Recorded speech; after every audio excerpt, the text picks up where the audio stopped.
All right. Hi, everyone. My name is Benjamin Premack. I'm one of your hosts this evening. Please give me, I can tell you a bit about tonight's panel and a $500 donation, which will be made in honor of tonight's panelists to a nonprofit organization that you, the audience, will pick from a list nominated by the panel. Becoming is an ongoing partnership between IGDA Seattle and Diversity Collective to highlight diverse video game industry leaders and to hear their stories. Tonight's panel is the first of our 2022 series, and it highlights executive leaders in the video game industry. Videos of all of our previous panels are available on the IGDA Seattle YouTube channel, and a few of tonight's panelists are also on those recordings, so you can hear how their lives have changed over the last couple of years if you're interested. A little about your host tonight. IGDA Seattle is a chapter of the International Game Developers Association, which is a professional association and global network of game developers with the mission of empowering game developers around the world to achieve fulfilling and sustainable careers. Diversity Collective is a community within Seattle Indies with the mission of supporting diversity and inclusion for minorities in game development. We have the opportunity tonight to learn from experienced and diverse leaders who are video game executives and who are eager to share their story with you and answer your questions. Go ahead and post your questions to Twitch, and the moderator, who will be me this evening, the moderator will be August, but I'll pass them over to August. We'll ask them during the Q&A session at the end of the panel. In addition, you'll have the opportunity tonight to pick an organization to receive a $500 donation in honor of the panelists. Visit our Twitch or look for a link in the chat to log on and vote to select which one of these organizations will receive the donation. Just so you know, this donation is sponsored by Seattle Indies and by my law firm, Premack Rogers. So again, thank you to all of our panelists for joining us, and thank you to the IGDA for rehosting tonight's event. We hope that you'll find tonight's panel both educational and encouraging as you pursue your own careers. With that, I will pass the mic over to tonight's moderator, August, who will introduce the panelists and kick off the conversation. So thank you so much. August, it's all you. Thanks, Ben. So today's panel is talking about executive leadership in games. And we're going to be talking about the varied paths that people take through game development, overcoming roadblocks to find success. And we're going to be answering questions about common misconceptions around executive leadership, career progression, supporting our teams, and what to consider when building a company, and the nonlinear paths that our industry is made of. So I'll be moderating for us tonight. In my day job, I work as an artist at Spryfox, and I'm also on the board of the Seattle Indies nonprofit, and co-founded Diversity Collective to run these panels and help increase diversity in the game industry. So I want to start by introducing our panelists, and I'll just call on you as the order that you are on my screen. You can introduce yourself, your current role in games, and what your first role in the game industry was. And Donald, you're first. So my name is Donald Harris. I'm executive producer at Farbridge by day, and then by night I run a nonprofit called ATX Game Makers. Been in the industry for 10, 15 years, something like that. My first role in the industry, I'm trying to think. I think it was QA. Yeah, it was QA for, oh my gosh, I can't think of the name of the company. There's a company that made Shadowbane, which was an MMO back in the day. So, yeah. What happens if you've been in games for such a long time? Yeah. Yvette, you're up next. My name is Yvette Kirby Waters. I am the founder and chief cook and bottle washer of Minerva Interactive. We just shipped our first game, Austin Armoire, at the end of December 2020. It is a completely bootstrapped startup, and we are considering our next moves now that we've gone to market. My first role in the game industry was as a French bilingual gameplay counselor at Nintendo of America starting in 1992. So now I've dated myself. And that was where things took off. I am a technology writer generally by day and a game player and game maker and sort of Renaissance creative, I guess. Eka, you're up next. Hi, everyone. I'm Chandana Ekanayake, or Eka. I've been in games for 25 years this year. I am the co-founder and creative director of Outerloop Games. I'm based in Seattle, but our team is spread across 4 continents. There's 14 of us, from Seattle to Brisbane, Australia. I think we're 18-hour time difference between our teams. Let's see. Our company's been fully remote since we started in 2017, just to have more flexibility, be able to work with different people around the world. We make games focused on underrepresented cultures and themes. Our first game is called Falcon Age, a game about raising a falcon and fighting colonizers, which came out in 2019. And we recently announced a game called Thirsty Suitors, a South Asian immigrant story about fighting your exes and disappointing your parents and finding yourself. It's an RPG with battling, skating, cooking, and a bunch of random things together. So my first job in the industry, I was a cinematic artist at Bethesda Games. Bethesda Softworks, what it was called back then, but I started there. That's a whole different story, but randomly, but I didn't finish school. I started there when I was 19. So. Awesome. Serena? Hello, I'm Serena Robar. I'm the CEO of AuthorDigital and Arcadia Games. I started my first job. It was Microsoft. I was working at Zone.com as the events coordinator. And so one of the things I had to do, this is way before everything was easy for networking. And I would do things like hold an online tournament and then fly the winner out to the Windows 98 launch and then have them perform live.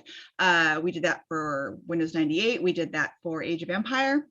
And then we flew the winner to Rome after that. So it was nice to spend Bill Gates' money to do really cool things, but that was my first job in the games industry. Awesome. So for my first question, I want to talk about like the misconceptions around the roles that you are all doing, because I think when people think about games and game development, they think of there's programming, there's art, but games don't exist or don't get made without what all of you do. So I'm curious to hear, like, what do people not understand about your work, and what does the day-to-day of your job look like? I can. Okay. Sure, go ahead. Jump in. Yeah. So again, being an executive producer in my role in the way Farbridge defines that, basically means I kind of have my fingers in each of the different projects that are going on in the studio. So we do a lot of work for hire and co-development. And I play 2 sides of that. So all of the producers will roll up to me and you know, I'll be tracking the projects through them. And then on the other side of that, I'll be talking to the clients at a higher level and making sure that they're getting the things that the client wants. And so I think a lot of misconceptions as to what people might think that I do on a day-to-day basis is really, it's a lot of talking.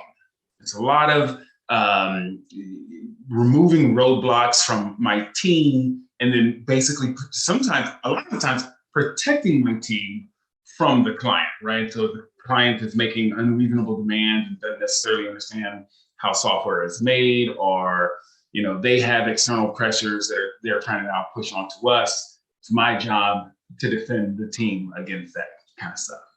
So I think that's one of the bigger things that people don't understand that I do a lot. For me, and I'm looking at Donald like, oh, that's so nice to work on a game. As a CEO of a fairly large company where we're working on a AAA game, I don't get to do game development at all. And I think a lot of people think the CEO really gets to get in there and be like, hey, I haven't been able to go in there. And as my background is in community development and in production. So I used to run a team much like Donald, and I don't get to do that at all. In fact, I'm not allowed into a lot of those meetings because when I say something like, oh, blue is great or whatever, then everyone takes that as everything has to be blue. Like I have to be really careful with what I say. There is no offhanded comment. I have to be super careful. And all I do is spreadsheets and talk to investors and do all that stuff all day, paperwork all day. And then I get to see at the end of sprint reviews all the beautiful things my team are making, which are always brilliant. And then part of me is sad, right? Because I don't get to actually touch that. Whereas I think Yvette, because her company's smaller, she really gets to get in there, right? She gets to like, oh, just touch the stuff. And I don't get to touch the stuff. And I think that just depends on what role you play. But I think a lot of people think that, oh, CEO, you're doing this. And I'm like, no, I'm paying bills and I'm talking about spreadsheets and I'm managing investors and things like that. So it's not what I thought it would be. I love what I do because of the people I work with, but it's not quite what I thought it would be. Like you think, oh, I want to make something, and I don't make anything. I enable other people to make things. Well, and to Serena's point, I was going to say that probably one of the big misconceptions, and certainly the thing that I found the most challenging when you're, kind of starting this up from scratch and you have a very small team, is that you're constantly laddering yourself between the very high 40,000 foot strategic business brain, as the functional CEO of my small organization and running the business, the person who's doing all that part. And so I'm always having to think about that and dealing with that and, accounting and banks and money and how are we going to get this to market and how does, all of these things work. And at the same time, creatively, since the game that we're designing is the game that I wanted to create, needing to have time and needing to have that hyper focus in the different areas, working with my dev, working with my artists on our team, and audio and trying to do that creative process. And there is that constant tension between, the micro creative stuff and the really macro high level strategy. How do I get this whole ship into the harbor and everybody, all going in the same direction? And I think people don't necessarily always see or think about, or it is a steep learning curve, how from hour to hour you need to switch back and forth, switch those contexts, which can be really different. Yeah, I want to piggyback on that because I think I do like 10 different jobs really poorly.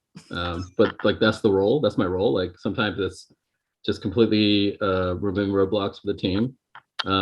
Our team's smaller than Serena's, so I'm the lead designer, and then I do a lot of design work, and I do like cinematic work, and then I come and finish at the end too. So I'm more hands-on, but like my role will change day to day. Sometimes it's like HR and payroll. Sometimes it's contract work. Usually it's like figuring out what we're going to do as a project and pitching it to the team, and then building a pitch deck, and then going out and getting funding. And then doing sort of, once we're past that stage, once we have funding and then we're sort of have a roadmap, it's like building the project out and working with our publisher on sometimes. But it seems like, to what Yvette was saying, that does, like, I'm constantly changing, sort of shifting different parts of my brain on a daily basis to keep up with the needs of the team, needs of the game. Just being I guess a lot of it is being process oriented and figuring out what the best process to get a thing done at that day. So it's like, before starting a company, I was like an individual contributor and I was like a lead on a team, and I still do that, but now I have these other bunch of jobs on top of that as well. So I enjoy it though. I don't know a better way to do it. At the scale we're at, it's great. So. Yeah, I just want to, I'm sorry, Yvette, go ahead. Oh, I was just going to say that I think that, conceptually, it's the difference between the operational side, the execution side of it, and the, planning and strategy side of it. And cognitively, there is a load there when you're switching back and forth between creative and production and strategic and business. And I think, to everyone's point, what we do is we manage people and we manage expectations in a way that maybe a lot of individual contributor jobs don't understand. Like there's an awful lot of people management. So soft skills are kind of important in what we do. But you know, when an investor is there, I've got to convince them this is the greatest thing ever. But at the same token, I'm hearing something underneath about there's a problem underneath, and I have to go solve a people problem between two people not getting along, or a process problem where we've got to get to the end of it. So it is really all about talent and people and everyone working together in this crazy industry, probably remotely because of COVID. And that's something that people don't think about in a business as much. Going off of what Serena's saying, I'm talking about like the soft skills and the importance of that and the role that you're doing. What makes somebody good at being an executive leader and doing what you're doing? How do you improve the skills to get better at your job? And what makes somebody good at it if they're just starting out? I think empathy is a huge thing. If you think about COVID, right? All of us, we started our studio right when COVID hit. As a matter of fact, in Washington State, we were going to sign our lease for offices the day the governor said, let's do shelter in place. And we're like, 6 weeks, we'll just wait. And we're still all remote. We had to build an entire remote company, and we have people in different states, we have people in different countries, and we all work together. But empathy is huge. One of the things that you think about a remote studio and you think to yourself, this is like working in an office, but people are working at home, and people who take that mindset might as well walk out the door, because that's not what it's like. When you work from home, think about a single mom who now has to teach their kids in the middle of the day and still work. So do you say you have to be at core hours? Of course you don't, because what you need to put yourself in the shoes of the person that's working for you, and you need to understand their situation, and you need to have your teams and your future teams work the best for you. Like we had so many notions of, oh, I'm going to have core hours and I'm going to have this and stuff like that. But in the end, it's all about people and their needs, and everybody is individual. And so you just have to understand that about them, and you have to be empathetic. As a female in the work environment, as a CEO, I have kids. I know that a lot of those duties fall on the woman in the household, whether you want it to or not. So you could be working and then be like, yeah, guess what? These kids have to be online as well. And I can't be in the middle of my work and helping them get organized as well. And you have to be like, hey, when are you the most productive? I'm the most productive from 6 to 10 o'clock at night or whatever. You're like, great, then that's when you'll work, and that's we'll expect your work, and that's how we'll work with you. And it really is about empathy. And I think that it shows for our company, at least, that we have a very strong, tight-knit group of people, even though we're larger than the other studios, and everyone's very much like, no, you just understand that that's the way it is. And we always put people first in our culture, because these things are going to happen, and you can't get your best product if people are worried about other things. Yeah, so I want to piggyback on top of that, because I was going to say empathy as well. There are several stories that happen within our studios, especially going through the pandemic, and you know, one way to look at working at home versus working in an office, you do get that bit of escapism when you get to go to an actual office. And so now people, you have to be empathetic with the things that people will have to deal with during the day while they're at home.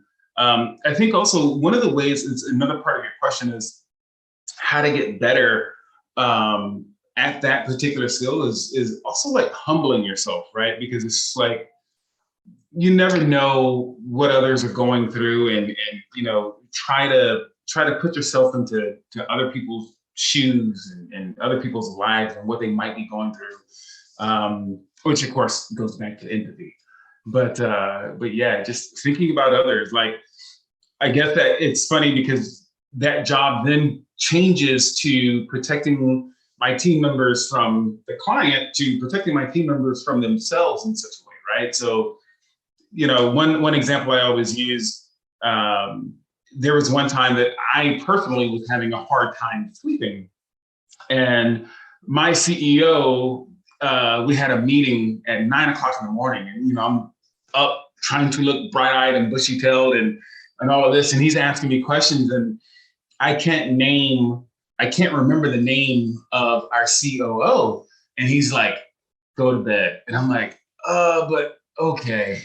And it was just like one of those things where, you know, humans are human, and that's, you know, that's what you gotta keep in mind. You gotta put people first. And so, yeah. Yeah, I that hope was, that makes sense. I was going to add to that, empathy, but empathy also means listening. And one of the best pieces of advice I got, I think I was working in Microsoft Games at the time, and I was talking to a manager. And one of the things that he told me was, your directs will tell you what they want, but it's your job to understand what they need. And that's kind of something. So you need to really listen to them. Everybody talks about active listening and stuff, but it really is a point of using your empathy and in your emotional intelligence to hear what they're saying and also hear what they're not saying. And then to be in terms of, the role problem solving for them or with them is kind of coming out with a way that everybody is not just working collectively on a creative project, but is also everyone is able to express themselves, especially when you're working with creatives.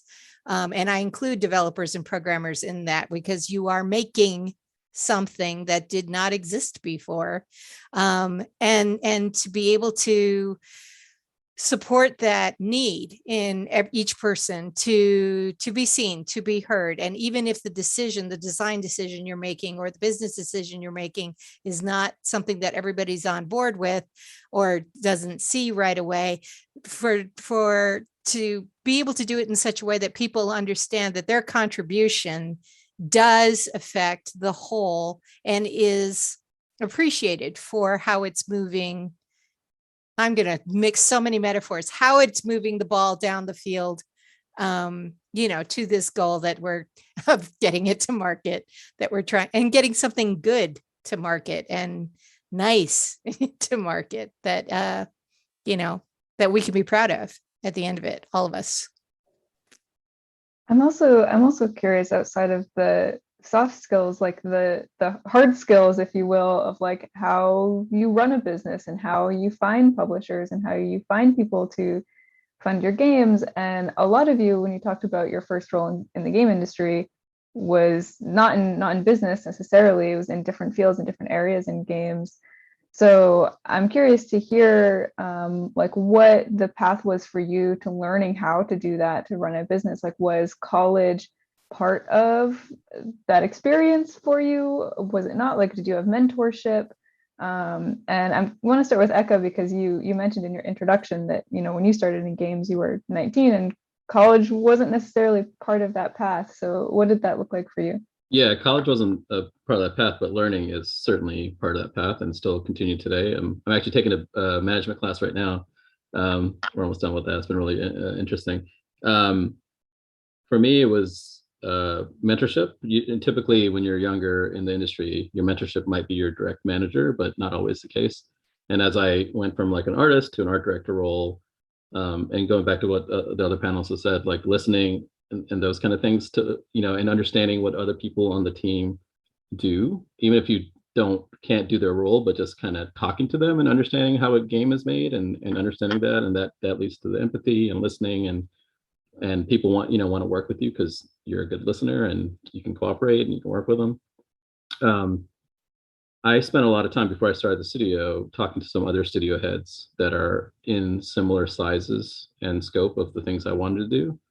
So I reached out to them, and one thing you'll find in games is folks are willing to share information all the time. Like I have people DM me all the time on Twitter, or I was like, always reach out and I'll answer as any questions I can, because that's how I learned, as people are like, pass knowledge down to me, and I'm helping to pass that down. But like a lot of it was mentorship. Informal mentorship is, as you get more senior into your career, it's not typically a formal mentorship thing. It's more just like a peer mentorship or someone that you just talk to.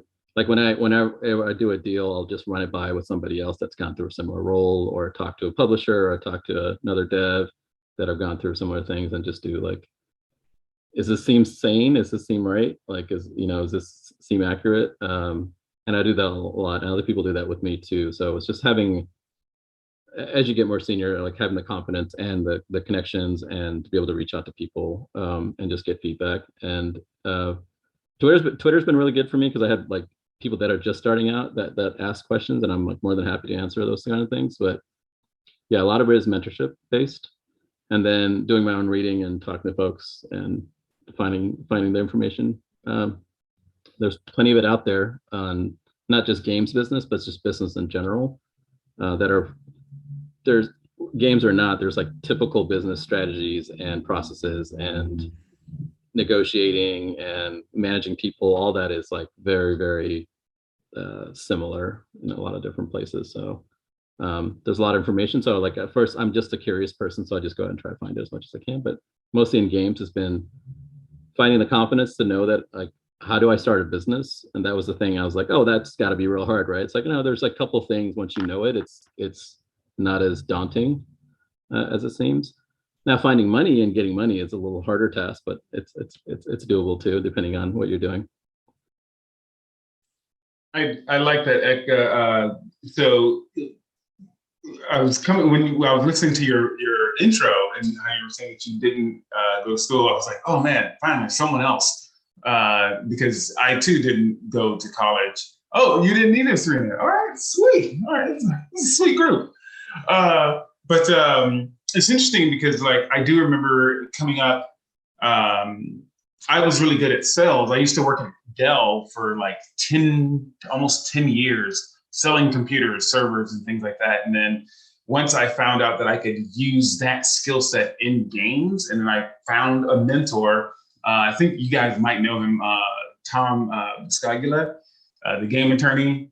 So literally, there was one time where he physically pulled me into this conference that I didn't have a badge or a ticket to. Like, I don't know if I should be telling this, but anyways, as my mentor, like, he was literally pulling me into meetings, like showing me, hey, these are the do's and don'ts when it comes to like trying to do deals and things like that. And so, yeah, mentorship is hugely important, and it's one of the things that I do inside my own organization is I offer mentorship to people who are trying to get into the industry. And it's, one big piece of advice is, like, as you are coming up in your career, build that network of trusted individuals that you can go back and ask, like, hey, is this right? Or, like, not even on the business side of things, but just like in your job, like, hey, how do I go to the next level? Like, tell me how you did it. And when you have those relationships, it makes your job easier it makes your career easier. Yeah. And I would say, as someone who did go to college, but not for video game development, because there were no college programs for video game development when I was in college. I got my degree in international studies with a foreign language concentration in French. And it was the French language that got me the first hire at Nintendo. I didn't intend to go into games. But I would say the takeaway from all of that everything I've learned about games, I've learned after college. Everything I've learned about making, I've learned after college. And what I bring a lot of what I bring to the work that I do now is my experience as a production stage manager in theater. And that's about, doing a large collaborative project and getting a whole lot of creatives to something that gets released to an audience. So there's a lot of parallels.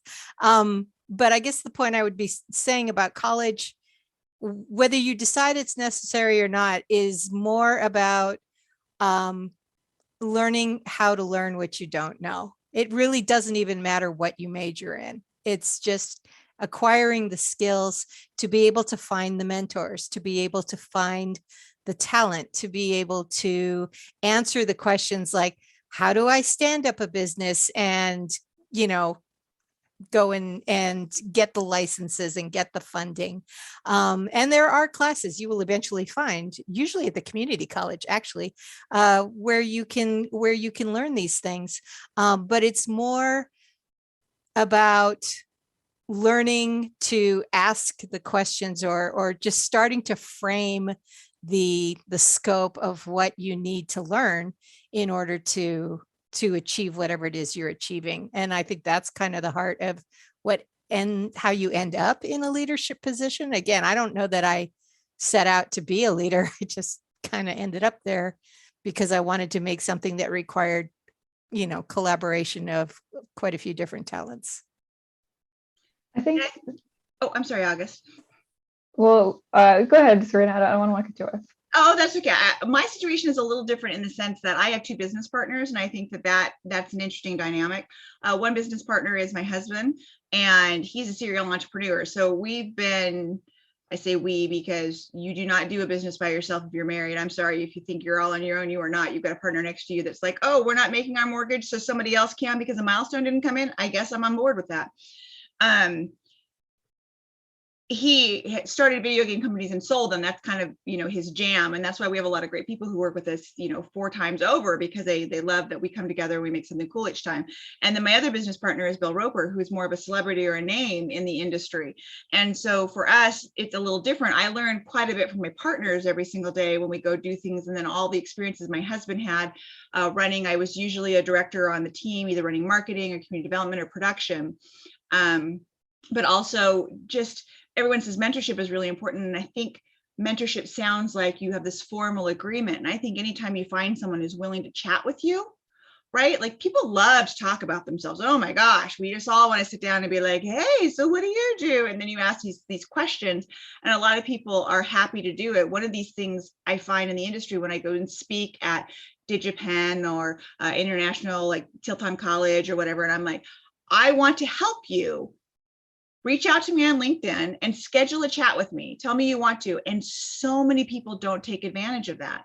Like I'm telling you, I will talk with you. I would love to. And so few people do. And you're just like, okay, my brain is full of knowledge and I might be able to help you or give you a different perspective. And I think there's a boldness that is necessary in a leadership, or if you want to start your own company or you have an idea, you have to be bold. And I think for women in particular, it's difficult because every time we're bold, we're bossy, we're, a know-it-all, we're all those types of things. And so it's really, I love to talk to other women in the industry and reach back because of where I'm at and help people up and be like, if you're not bold, if you're not playing on the same rules of everybody else, you're never going to push forward, because we're taught since the day we're born to be submissive and to be a good girl and Passive. Loud girl, nobody likes this or whatever. And so we have to find our own way in a unique way, like to be forceful or dynamic. We have to do it differently. And so for me, it's very much, I want to learn about you. One of my superpowers is that people like me and people like to do things for me because I ask about them. I want to know, and I remember about their kids, and I remember about this when we do things and stuff. And so that's important, but not everybody has that skill. So find out what you're good at and use that, and try not to let years of being turned down. And I know everyone on this panel knows exactly what I'm talking about. Like, I've got this game I think is fabulous and it really speaks to me and people like me. And then everyone's sitting around the table like, but I want a zombie shooter. And you're just like, but there are other people playing games, and you're pulling up that chart and you're saying, look at all these other people and these diverse groups playing games. And I want to appeal to them because, not everybody wants a zombie shooter. That becomes, so mentorship is important. Like I learned from other people, but also ask for it. Just take it. We love to talk about ourselves. We're so lonely. No one ever talks to me. Everyone else is in sprint reviews and creating something. And I'm like, another spreadsheet. I want to talk to someone. Please, by all means, hook up with me on LinkedIn and say, let's have a chat. I'll be, yes, I want to talk to someone. This leads into my next question really well, because I love this panel because I really feel like in executive leadership specifically, there's more of a lack of diversity in other areas in games. Like games in general, I think is lacking diversity, but specifically in leadership roles. And so I want to hear from you, and Serena, you've touched on it a little bit already, but why don't we see more diverse representation in leadership, and what are the roadblocks that are keeping people from moving up into those roles? Well, I could speak on a woman's point of view, and I'm sure that will be right next to me saying, sing it, sister. It is not easy for women in games because it's a boys' club. And I hate to say that in a negative way, but it's one of those things where it is a refuge for a lot of people that maybe weren't accepted in school or really like a certain thing, they're very passionate about it, and that's their place. And so when somebody different or other kind of comes into their place, they're like, no, this is my place. And my favorite story to tell is my daughter, who has long since graduated from college, but one of her good friends graduating, brilliant girl, very pretty girl, really wanted to be a computer programmer and was very good at it and would make an excellent computer programmer and someone that we should have in the industry. And in college, nobody would couple with her because people had had bad experiences, you know, in her class, where pretty girls were mean to them or whatever. And so she went off and left computer science and became a lawyer. Like, the world does not need another lawyer, Ben's company excluded because he's fabulous, but no one needs that. Right. And she was chased out because of the unwelcoming, threatened group of people who were like, no, this is mine. And I think that a lot of women I started with, like, if you've been in this industry as long as Yvette and I are, we are some badass bitches that can take some stuff because we've been in this industry long enough that we can tell some stories. And I don't doubt that Eka and Donald have the same stories.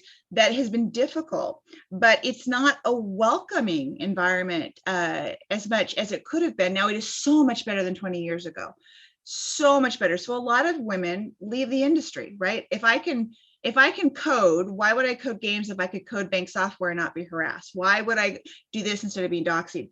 But it's sad, right? Because if you want to make a game that reaches the most diverse audience, you have to have a diverse development team, right?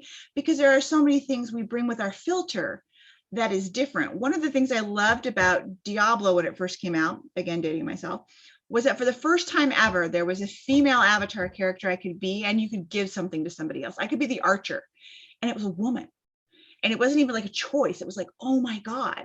And in the end, I think the developers, oh, Bill's going to quote me on this, were just like, we didn't want to make the same character because we were tired of making the same sort of character all the time. And so we changed it. But to see representation of yourself in a game, especially if you play games, is so important, because then all of a sudden it was like, I am accepted here. I can come here. And that was a very important thing. Mm-hmm. Yeah, I would agree 100% with what Serena's saying, and also say that to a certain degree, yeah, you know, I've been told I'm shrill. I've been told I'm a little too aggressive. I have actually been told by a female boss that I scare the clients. You know, these are things that we are constantly finding a way to drive a project forward, while fighting for the credibility to drive that project, to be the one driving the project forward. I worked at Microsoft also, so have that experience in the background too. And maybe there's, you know, people like us left who have that reputation because you end up being a badass bitch because you're the only one left standing. Everybody else has left the industry. Or in my route, you know, like I said, I went freelance, and that gave me I don't know, once you start freelancing, you just start, it's sort of like serial entrepreneurship. You just kind of keep doing it. And then you think, well, I want to make a game. I'm really tired of working on games that are not for me as a target audience member. And then you just kind of go, why not? And you do it. And it is hard. And you know it's hard. And I guess the thing with bootstrapping, I've been very fortunate. It's taken 5 years to produce a very little game in a way. But because we did bootstrap and I basically, you know, worked my day job and then poured all my money into doing this, that it takes longer, and you just kind of figure I'm going to keep talking to people and I'm going to keep doing it. And eventually I will figure this out, and I'll, you know, get through all of those Steam contracts, and there it is. Yeah. For me, you know, when I was getting into the industry, I didn't see anyone who looked like me at all in leadership positions. So for the longest time, it wasn't a goal because I didn't think it was even achievable. Like I thought, and again, you know, I came into the industry with no education, no higher education. So I definitely didn't think it was for me. But that's part of the reason why I do what I do. Now that I am here, I do these talks. I make sure and I try to go to all of these different events. We were talking about DICE before this talk started, and still walking around the DICE convention. Well, actually, I was in the hotel bar, but like walking around and watching all of the folks in that area who were there for DICE. It was like 3 or 4 Black people total. And so,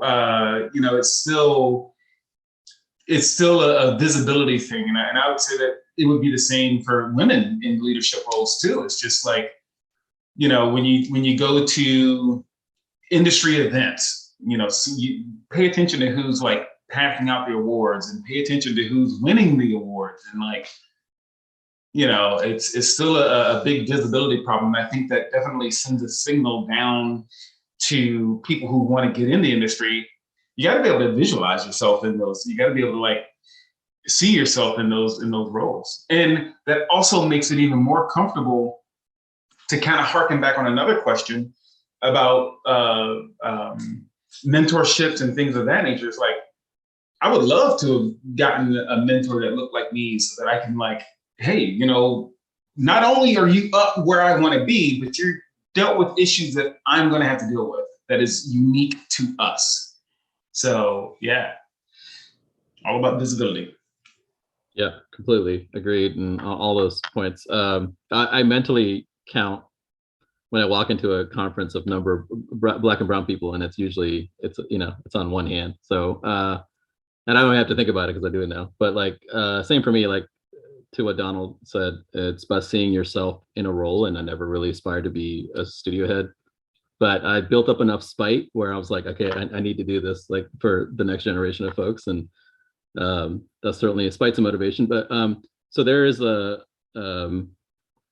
I could say as someone that's like, we funded this project through a publisher. And when I was pitching, which was at DICE 2 years ago, and as I pitched before, like the people in positions of power that are funding these projects, I think I pitched to 20 some odd groups, and they're all white males in their 30s, 40s, except for one woman that I pitched to. But it's like, yeah, like to what Serena was saying, there we do have our biases, and that goes to like who's greenlighting what projects and what type of content, and whether they intend it or not, there's still gatekeeping in that level. So like one of the things that I'm trying to push for more is trying to get more representation in those kind of roles, and that goes to VC funding, to publisher funding, to any money source, because that really are the ones that are greenlighting the projects. And if you pay attention to, which I do now, of how many new VCs that are funding new studios and startups, and you look at like, I always go to their website as a new studio is being founded and look at the founders, and it's like, come on, folks, it's 2022.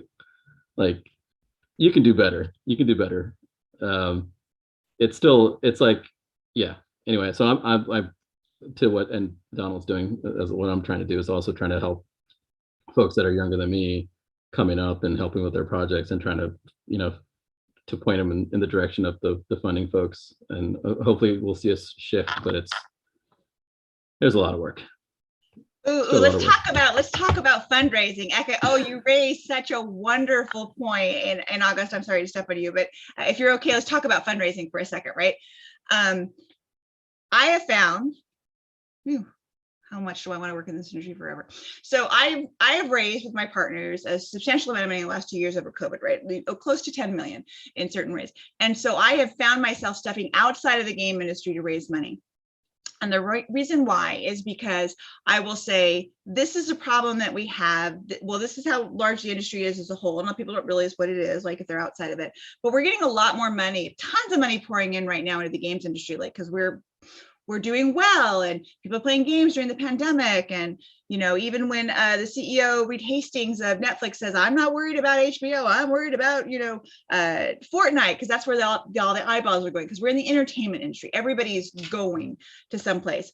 And so when you're fundraising, right, and you want to make something unique or something for an audience that isn't the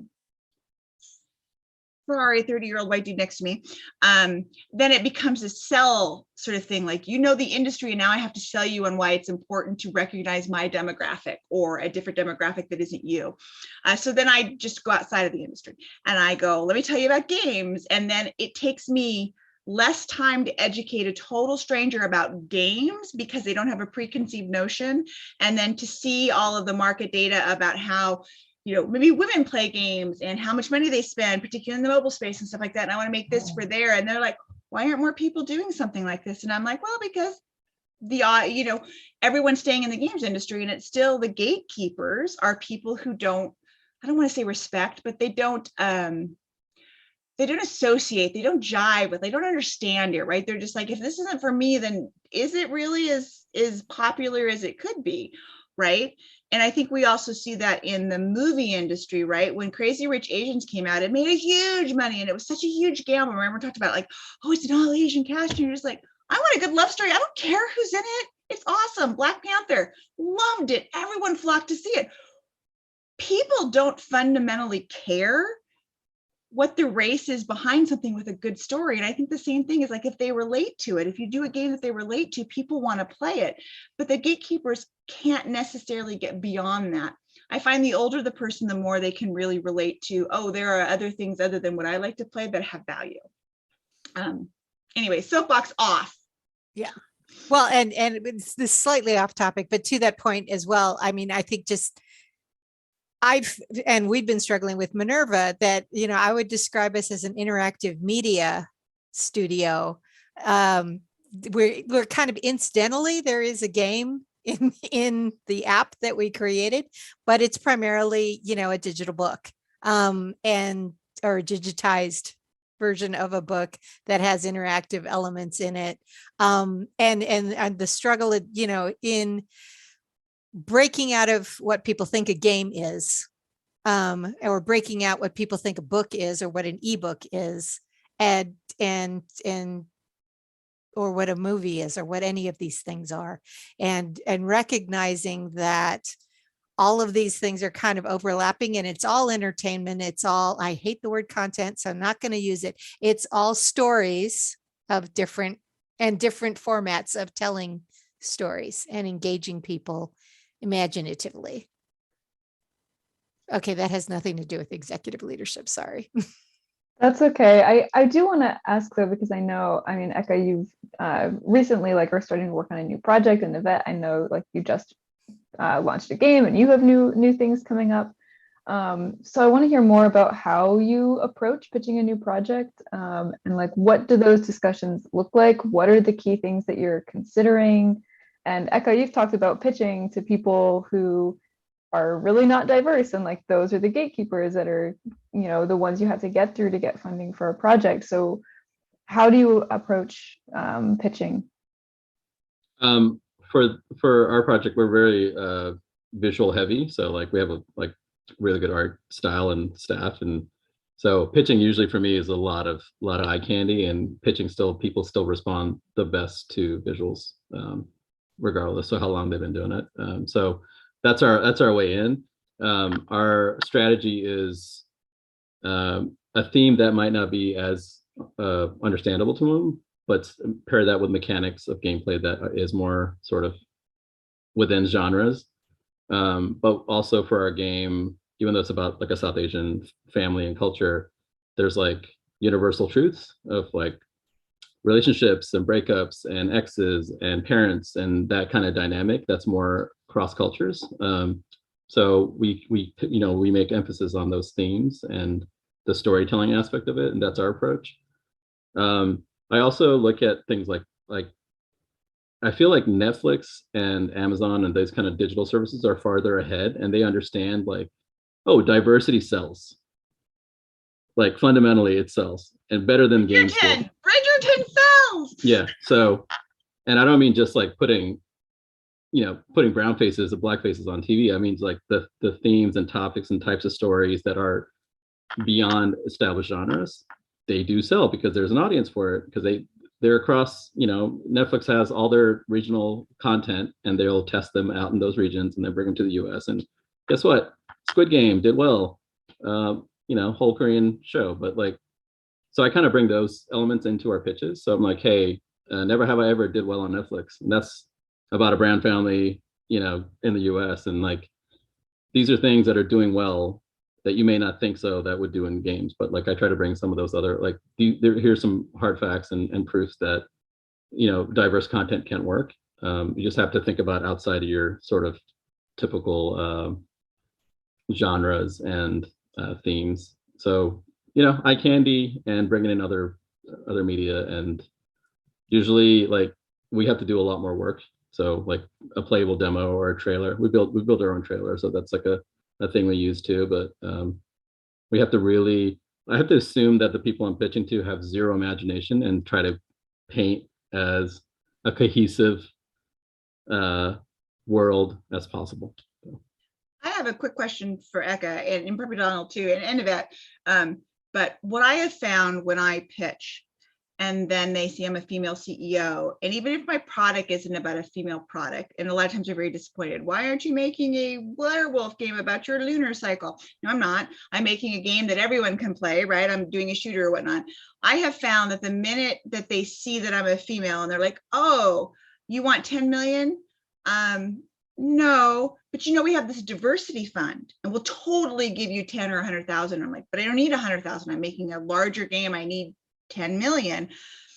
Oh, but you're a girl, so I'm going to put you over here right away. And I don't know if you guys have found the same sort of problem where they're just like, they're so happy to see a diverse sort of leadership, and they automatically want to put you over in this fund because I guarantee you have a fund together and it's much smaller than their regular fund, right? Like we have 10 million set aside for this for diversity, but we have 200 million set aside for regular games. And it's like, well, but I'm making a regular game. I just happen to be a female. Don't shove me over in this other corner and say I can only have this much because now I meet your quota. And I don't know. And I'm just wondering. I'm just spitballing. Eka, have you found that? Donald, have you found that? Yvette, I'm just wondering if it's just me. So, man, I hate to say this. I haven't had a situation like that happen. And oddly enough, we are in heavy pitch mode right now. So my studio that I work for, we're pitching an internal IP, and I don't know. So it's kind of challenging, right? So I'm the executive producer. Our CEO is a white male, but we have two other women on the leadership team. So like one thing I will say is that's happened recently is that literally during our pitch, you know, we kind of go over the executive leadership team, and one of the publishers stopped us and was like, that is the most diverse team I have ever seen. So it was like, I don't know, we didn't get shoved into that box. I can see that happening. I see that happening when I go do things for ATX game makers and people want to shove me in certain boxes with regards to diversity. Like they instantly think, oh, he's Black, he's only going to want to do this sort of diversity. When I have a much wider spread. Like for instance, my children are half Hispanic. So I'm not just trying to do, you know, young Black people. So I get that. I haven't had it in my professional gaming pitching career, but yes, definitely in other areas.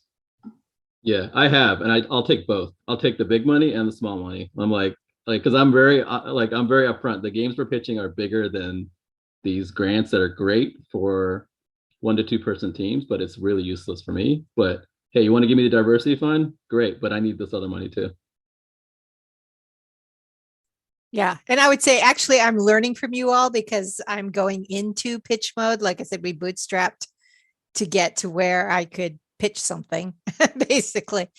So I'm learning from this and having to go into it. I do know it, to your point, I'm half Asian, and my whole life I have either passed as white, or if it was to my advantage to take that grant money, like for college or something, I took it. Yeah. Applied for it and took it and used it, and listed myself as a minority. Yeah. Oh, yeah. Yeah.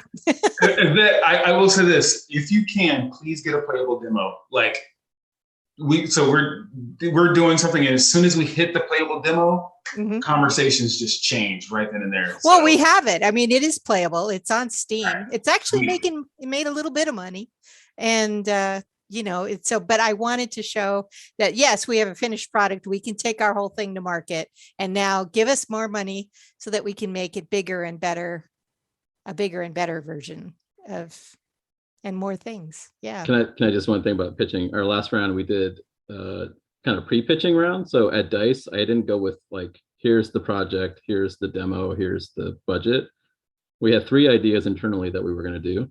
And I just did a one pitch deck with all 3 that was like, and I set up meetings with, Sony, Microsoft, Apple, and was like, hey, we're not looking to pitch. I just want to show you some of the things we're thinking about. So it was a conversation. And a lot of the folks actually enjoyed that because it was like, hey, this is early. Here's what we're thinking. My whole goal was like a marketing pitch. It was like, I want to know if any of these pitches were interesting, or people were like ask more questions, and I made notes of every meeting, who we pitched to and what idea was the one they found the most interesting. One was kind of a decent idea. The second was a little farther out there. The third one was like, no one's going to buy this or fund it. And that's the one everyone wanted because it was on paper right off the bat, the name Thirsty Suitors and the concept felt different enough. So then we took that information, went back, built a demo, and then pitched with a proper budget 6 months later. So. You definitely pitched me on this game throughout the course of this panel. I'm like, all right, when's it coming out? I want to play. It sounds awesome. So we're getting close to the end here and we'll move to Q&A soon, but I'm curious to hear from you all. Like, games is such a fast-paced, fast-changing industry. It feels like that, like what games is now, what games was 20 years ago feels very different. Like, what are some of the biggest changes that you've seen throughout your career that's changed like how you have to approach your work? Well, I haven't had to agree to terms in a strip club in 20 years, so that's a nice change. Yeah. That's something I've had to do, actually go to a strip club in San Francisco with where the people were to actually deal and confirm contract changes. So huzzah. Yeah, I was going to mention progress.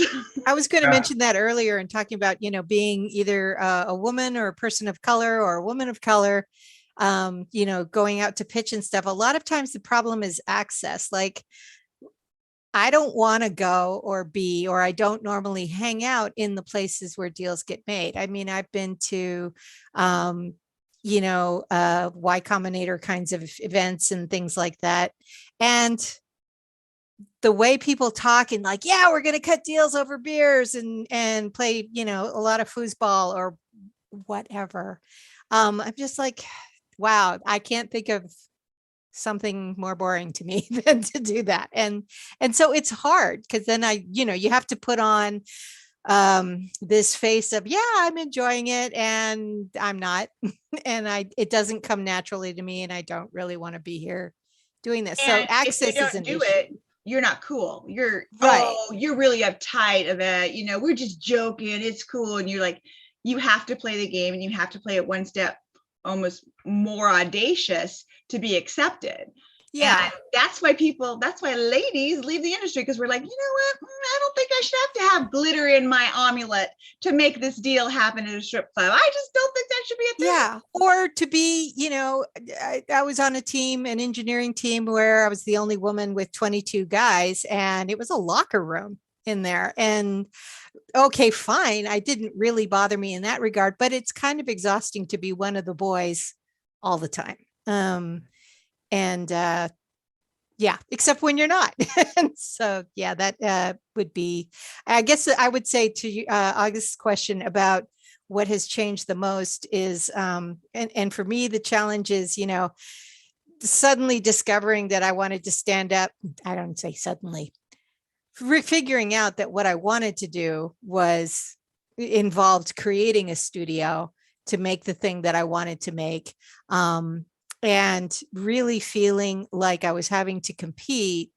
And then this gets into the ageism thing with, people half my age, and wishing that I had the energy that a 20-year-old would have or a 25-year-old would have, who goes out and pitches and, does all this stuff and hangs out in bars until 3 o'clock in the morning, cutting deals over beers. It's like, I'm a cheap date. I would be asleep by 10. And wishing that I could have done it when I was younger. And I had a mentor who he's passed on now, unfortunately, but he pointed out to me, and I said, why didn't I do this when I was 20? And he said, because the technology didn't exist when you were 20 to do what you want to do. So, you come to it when you come to it. And you figure it out then. But I'd say the figuring out part is probably the same for all of us. Yeah. I'll just say that what's changed a lot, I think, for me, is like putting people first and putting work-life balance first, and like trying to build a sustainable studio that's also built diversely. And I think that's more possible now than it was even 10 years ago. I mean, we started remotely 5 years ago, but like we don't ever plan on going back to the office. Like one of the reasons I wanted to switch, because I spent 20 years in an office, it's like that driving time back and forth, up and down 405 in Bellevue and back. And I just like, I have kids, I coach sports, and I want to, have my hours a little more flexible. And that's sort of the culture we built with the studio. Yeah, to that point, I mean, I think Minerva, for example, really benefited from already being remote when the pandemic struck. We didn't really change anything in how we were working. We just had more hours in front of the computer to do it, I guess. But to that point, though, with COVID, not to praise COVID because no one's doing that, suddenly the world shifted, right? We wanted to work from home. We didn't want to be in the car as much. And the bosses were like, no, you can't do technology at home. And then you were forced to do technology at home. And all of a sudden we can all have a laptop at home and we've got internet. We can do our work. And none of us want to go back because none of our pants fit. But with that, pitching, right, to publishers and stuff like that, it used to be you had to be face-to-face. And that is quite honestly an expensive thing to do with indies. You have to go to GDC, you have to stay at a hotel room, which are astronomically priced for that week. You have to hope you can get connections with someone's time for a half hour when they have very limited windows, because you have to be face to face. And all of a sudden the world changed. And now, we have pitched and asked for lots of money from people that we have never met in person and only on Zoom. And that was unheard of before COVID, right? So to me, that is a fabulous, wonderful thing that really levels the playing field for anyone, no matter how much they're making or whatever. If you have a great idea, you can get a Zoom call. That costs nothing. And I think that is tremendous. And I don't know if anyone else feels that way, but I love the fact that I'm in sweatpants right now and no one can see it.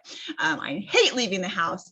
It's wonderful that we can do that, and that anybody, no matter what their financial background is, or how much they've made in their game, or how aspirational they are, everyone usually has an internet connection, and they can meet people online and have these wonderful connections. Absolutely. Absolutely agree with that. To a certain degree, I'd say it enabled everything for us. Yep. Yeah. I think I'm going to have to cut us off here so we can move to the Q&A session. So if you are watching on Twitch and you have questions for the panelists, drop your questions in the Twitch chat and we'll answer them now. We have a couple that have come up while y'all have been talking. One, I think, is in response to something that Serena said earlier on the question of being direct. They said there's also a point where it's not me, it's them. So how much can I really do to change others? Such a good question. How much in our entire life, and I don't know who asked the question, I'm going to assume it's a girl or a female, and how often in our life have we told to be quieter? Don't be as loud, don't be as direct. It's not ladylike. I'm older than probably most people here, and I hear that a lot. It's not polite, as my mother would say. Nobody likes a loud lady. And how much do you have to change? I guess the question is, and I know people are going to hate me for this, but I've been in this industry for a long time because I've had to adjust. I've had to change. When someone says something outrageous to me, I have one-upped them with something even more outrageous to be cool and one of the guys. And it's not something that I would want to do, but it's something that I have recognized that I need to do in my career to move forward, or to at least survive in what we're doing. To Yvette's point of, now I'm in a position where I can make something that I would want to play, that people like me would want to play. I worked really hard to get here. And there were so many times where I wanted to quit and say, you know, fuck it. I write books. I'll just go do that. I won't do this anymore. But then I have a daughter, and I look back and I'm like, I need to take a break. But if I quit, what does she see? She sees a woman that let everything defeat her. And I'm not going to be that person. And so, you know what? I'm going to be direct, but I'm going to be charming about it, right? I'm going to be direct and make a little joke at the end and chuckle a little charmingly, like I take the edge off. There are ways to do it, so that everyone's not like, I have my children are on the autistic spectrum, and so they're very blunt, which I love. And I'm sure somewhere, if I was tested younger, they'd be like, girl, this is your problem. But you have to adapt to your environment, and it's just, how much are you willing to? Right, quite honestly, I've known good friends that were brilliant at what they did, and they're just like, I cannot bend this much. And I respect that. I have bent a lot. I'm very bendy. But now I'm in a position where I'm making things that I want to make, that I want other people to make, that are respectful of that. And I want to be that role model. I want my daughter to look at me and say, I'm proud of my mom. She works really hard. My daughter's in the tech industry as well, and she doesn't quit. I mean, we all cry in the closet once in a while with a bottle of wine. Am I alone? Am I alone? No. But you want to have to do it. Like it just what drives you. But you do have to bend. The world requires we all bend a little. And to that, I would also add two things. Number one, it's about growing a thicker skin. It really isn't personal. Don't take it personally. Learn to just go, you know what? And it sounds cold to say it, but it's just business, really. You're just working. And by the way, the work that you produce for somebody else, that's not you. That's not you. That's not your validation. That's not the source of it. That's not your talent. You did that work for hire for someone else. I always say this as a writer for hire. I am not married to any of these words. For every 3,000 words that gets published, I wrote 15,000, and I usually self-edited most of them. And if people, I think this is brilliant and somebody else doesn't, fine, they're paying for it. I am producing a product for them. But where you learn from that, and to Serena's point, is you learn not to take things personally and learn to count your wins. Bending is not a failure. If you still achieve what you wanted, if you still complete your objective at the end of it, you won that. How you did it is how you did it. Sometimes that means being extra charming. Sometimes that means letting the bullshit slide off of you. But you still got what you needed. You still achieved what you wanted to do. So that's a win, and count that and take that confidence. And then after a while, that stuff gets easier. It really does. We have another question in the Twitch chat, maybe this one for Eka and Donald. They ask, I'm very keen to know how everyone here deals with imposter syndrome. This is a pretty common question.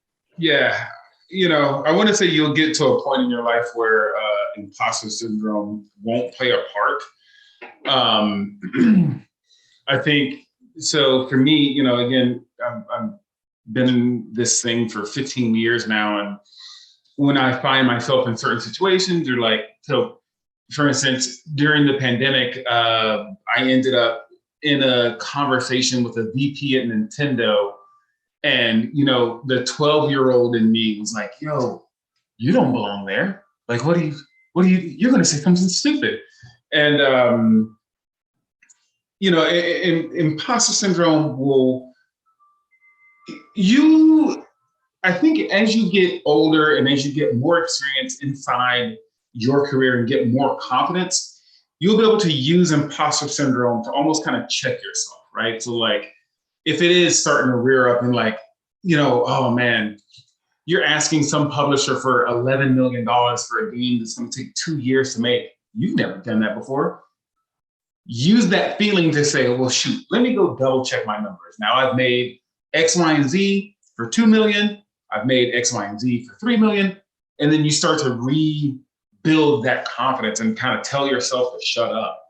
And then also, again, having mentors in place, right? So sometimes going and confiding in that mentor and be like, hey, Eka, man, I don't know what I'm doing. I got to call Nintendo tomorrow and ask them for $11 million. And, Eka's going to say something smart like, well, hey, show me your production plan. Okay, great. I see that you got this. You need more engineers in month 4, or whatever the case may be, right? That's how you deal with that's how I deal with imposter syndrome. Yeah, I'd say for me that plus therapy has been really good. Having good friends to just like bounce, like what Donald was saying, I'm like just double checking things and also realizing as you get older in the industry that everyone's as fucked up as you are. Just, they just hide it better. So just, no one's all put together. Everyone's gonna have their own stuff going on. So it's okay. Like being vulnerable, being open, empathetical, like those are kind of, and finding good friends in the industry. Those are ways that I always kind of are helpful and a good therapist for sure. Well, and everybody has imposter syndrome. And if they don't, maybe a bit of a sociopath. And those you just deal with when you say you're confident. Like confidence goes so far. If you say it with confidence, very few people will argue with you. And if they argue with you and you just lean in and you're just like, tell me about that. And then, but just confidence goes 110%. But also remember the person next to you is naked as well. Like no one's wearing any clothes. None of us look as good as we should. And it's okay, right? Like just, that's part of it, but everybody suffers from it. Yeah. We have another question from Twitch. How do you learn skills like talking to investors and other non-technical skills? Is this from mentors, reading a lot of books, trial by fire? All of the above. I was gonna say me personally, like trial by fire. Like I've made my fair share of mistakes. I will go out and ask for the smaller budgets and be told, hey, dude, you're not prepared, or like sending off proposals where clearly I've been using the same document time and time and again, and I didn't remove Konami's name from there when I'm sending it to like Sony, whatever, like people make mistakes, and you got to learn from your mistakes. I sort of feel like maybe we should have like, instead of America's Got Talent, like Game Developers Got Pitching, and just do a game show, because everybody pitches differently. Nobody's deck looks the same. Like everyone wants this magic deck. They don't all look the same. And just get that feedback from other people, because it's a common sense feedback for the most part. You don't even have to be in the games industry to hear someone pitch something and say, well, what about this? And for me, from years of pitching books, where everyone's super mean, like everyone's super nice in games for the most part. The thing you hate is how long it takes for someone to tell you something. Pitch to everybody and get your pitch down, right? And it doesn't matter if they're in games or not. If they understood a thing you said at all, then you're winning, because not a lot of people understand games. If they have a question, they ask it, you're winning at it.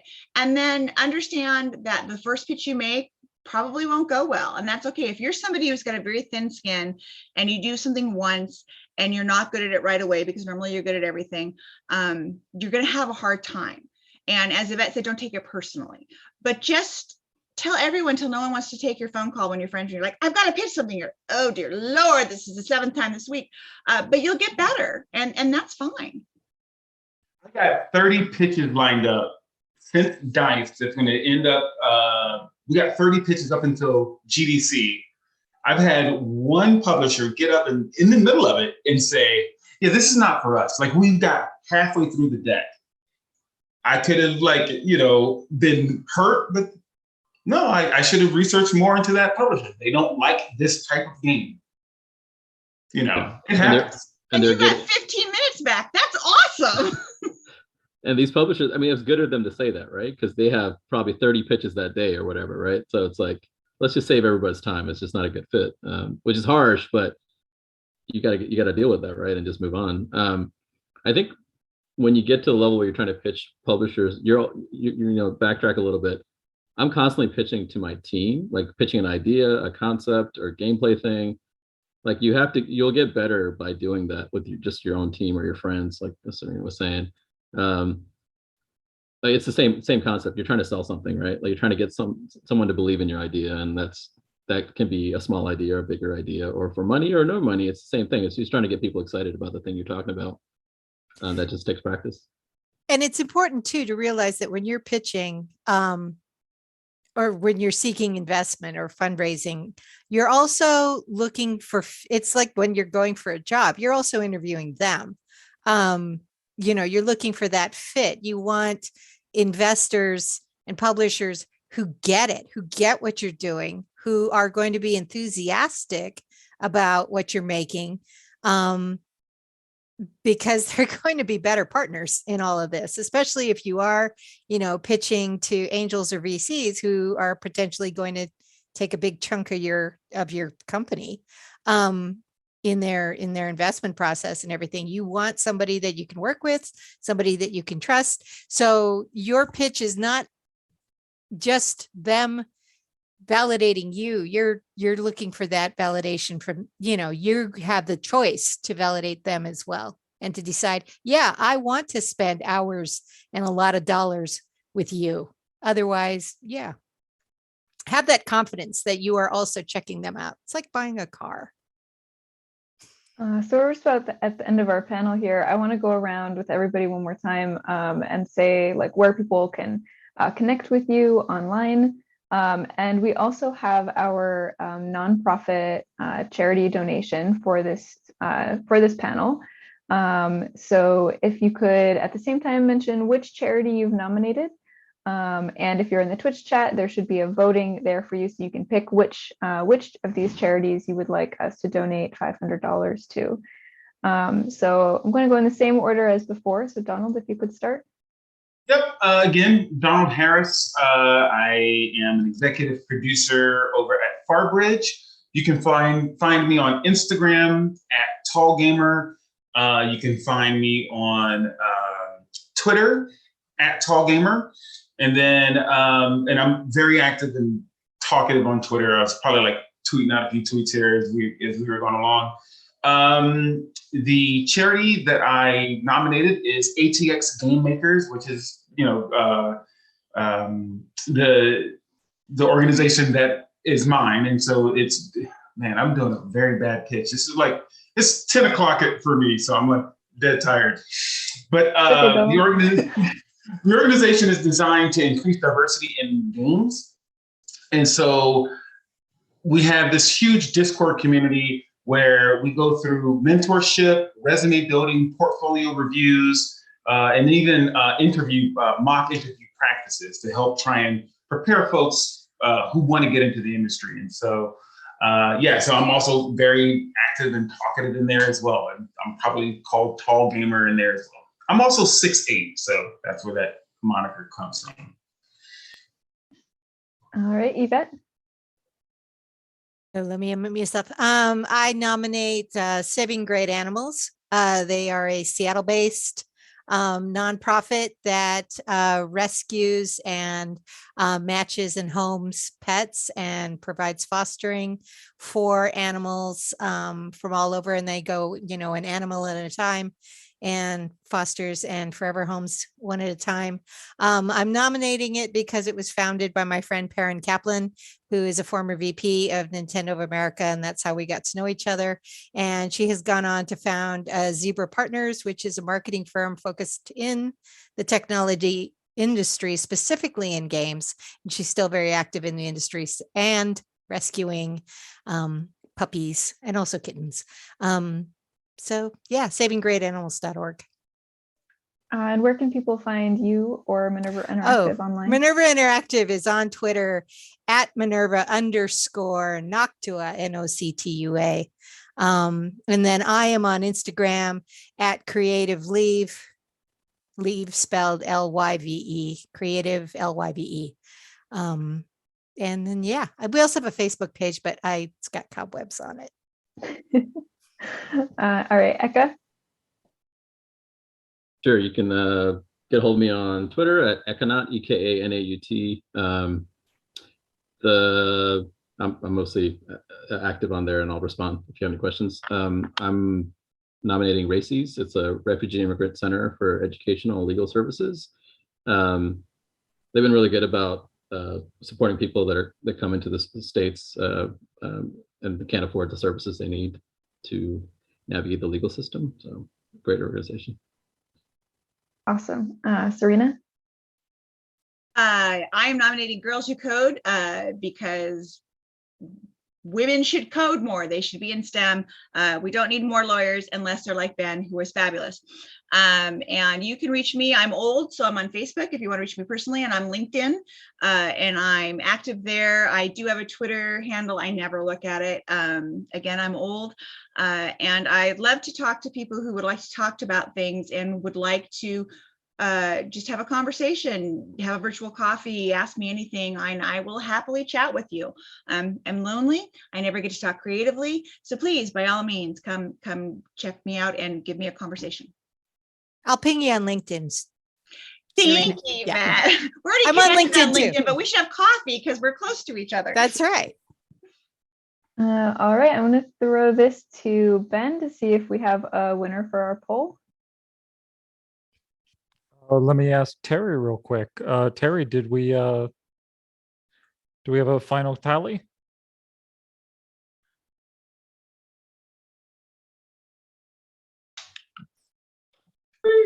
ATX Game Makers is the front runner. So congratulations, Donald. And you've got this huge event coming up. So we're really, really happy to be supporting it.